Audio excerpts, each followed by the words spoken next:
तुम पर भी यकीन है, तुम पर भी यकीन है और मौत पर भी एतबार है। देखते हैं पहले कौन मिलता है, हमें दोनों का इंतजार है।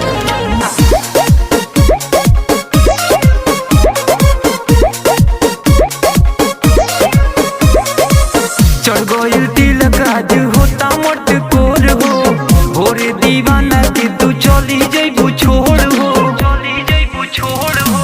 चढ़ गइल तिलक आज होता मोट कोर हो, भोरे दीवाना के तू चली जइबू छोड़ हो। रहो तोहरे में बसल मोर परानावा,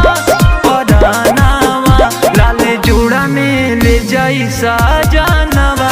एहर ओढ़ी दीवाना हो कफनवा, लाले जोड़ा में ले जाई साजनवा। एहर ओढ़ी दीवाना हो कफनवा। हम बुरे नहीं थे मगर तुमने बुरा कह दिया।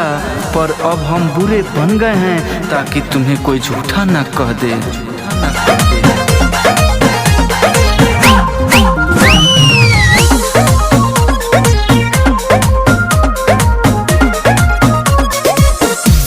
देवे के तू तो कइलू हो वादा, छनही भर में काहे बदल इरादा।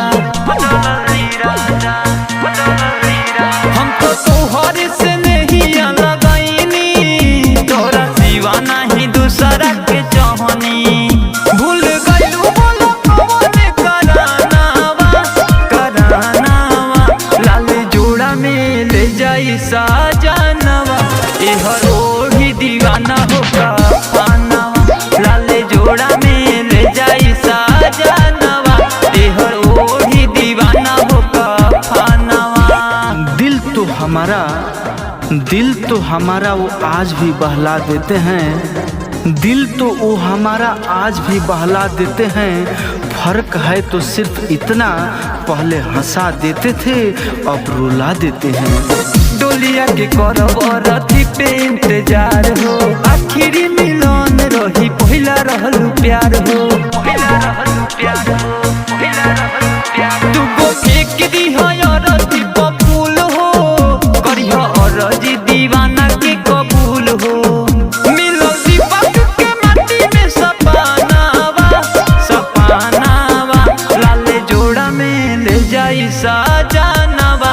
एहर ओढ़ी दीवाना हो कफनवा, लाले जोड़ा में ले जाई साजनवा।